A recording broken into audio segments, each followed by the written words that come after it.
In this particular video, I will be using a function in Google Sheet which is equal to query. So equal to means that the function will be beginning with an equal to sign followed by the name of the function query.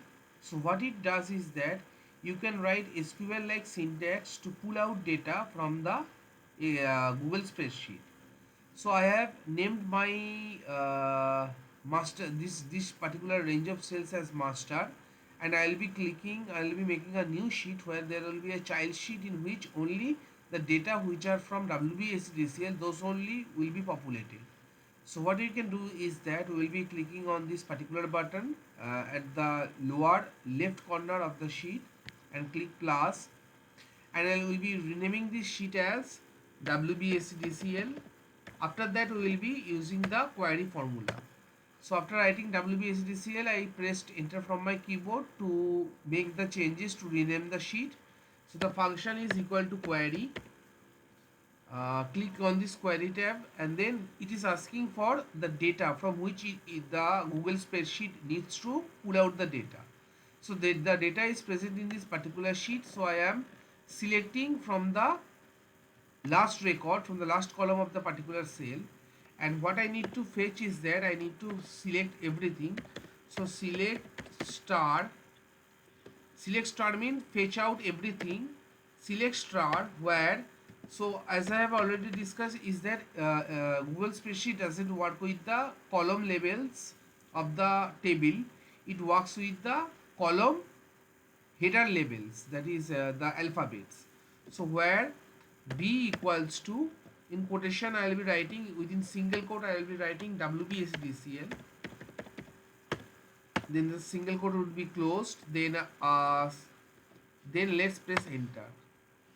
So value, okay, so there is some problem with the select star where B equal to, let me capitalize this B and let's see if it is being able to populate the data.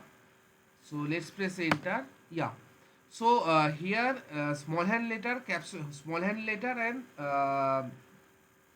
caps lock letter, they differ in as such is that in this particular Excel sheet the column labels are being denoted by capital A. So what I did is that I had to type select star where B will be in capital, that is the column label, B equals to WBSDC. So there are 10 records. So if I leave out one which is for the column label, I am having 9 records. So how to tally the data?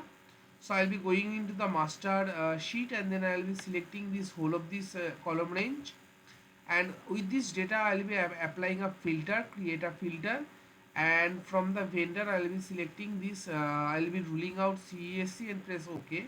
So we are having 12 records, so 12 in here and 12 in and 10 in here. Okay, so 12 in here. Let me roll back to the sheet one more time.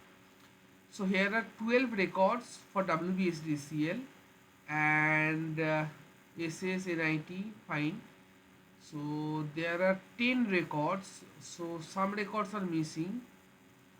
So SSNIT, PVT LTD 1, 2, Dasil Desh, Sam, Kiran, Bibu. Let's tally out the data. SSNIT, Das Electronics 1, 2, 3, 4, 5, 6, 7, 8, 9, 10, 11, 12. There are 12 records, and so here is also Das Electronics. Which one is missing? So let's see whether I am being able to know. So if I select all this range of cells, the count function is not showing. Okay, SS, NIT, Das Electronics, Jesh Factory. So 4 records: Shyam, Jodu, Madhu, Kiran, Vibhu. Let's tally with the master. SSNIT 1, 2, 3. Okay, so the 3, after that 3 there is 4 is missing. So 1, 2, 3, 4, 5, 6, 7, 8, 9. There are 9 records. So my data is being populated correctly. So that's all for this short video tutorial. Happy coding.